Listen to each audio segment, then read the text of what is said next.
Hello and welcome to the Tabletop Games blog Digital Eyes episode. I was ready. It seemed like an impossible task, but I was mankind's only hope.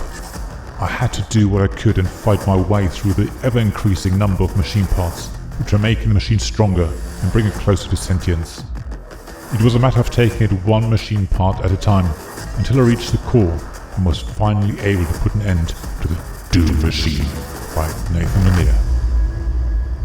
The theme is pretty incredible and reminds me a little of The Matrix or similar apocalyptic science fiction settings.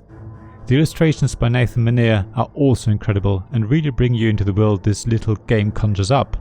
And when I say little, I'm talking about a mint-in game that consists of a deck of cards, 2 handfuls of dice and some tokens.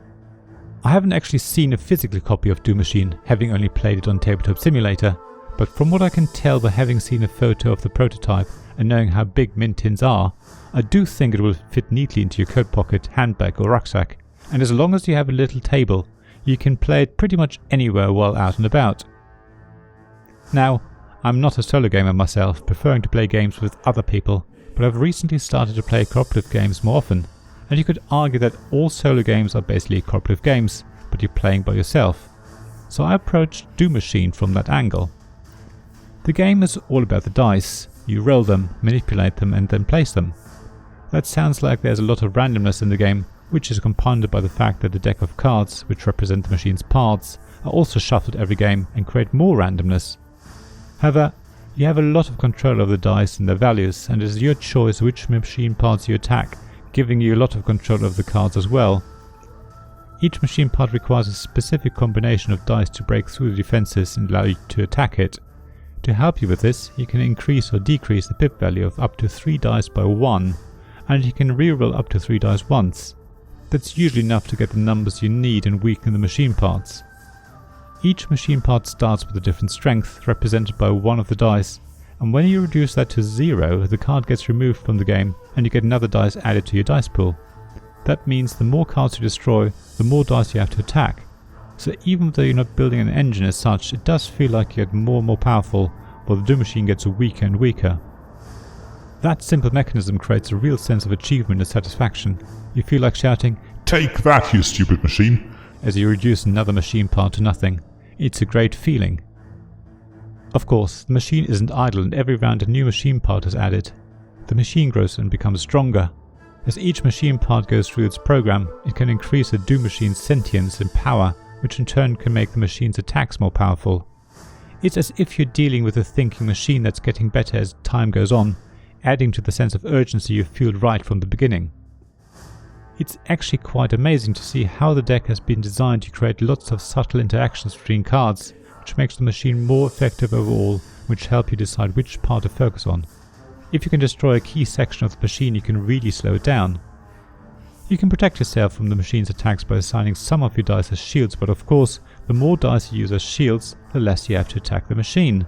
It's a real balancing act and very often a tough decision. I was always tempted to assign all dice to attacks, which left me wide open, and the machine took full advantage of that, killing me after only a handful of rounds. It's clearly a strategy that I need to improve. The randomness of the dice does add to the excitement. Even though you have a lot of control over the dice results, there are rounds when you desperately need certain pip values to attack a particularly powerful machine part, and when none of the dice are anywhere near what you want. That's when you start to despair and get really worried. You will end up idling one round and simply assigning all dice as shields just so you survive a little longer. Doom Machine is a really tense and exciting game. The puzzle the deck of cards and the dice represent is always changing and will keep you on your toes.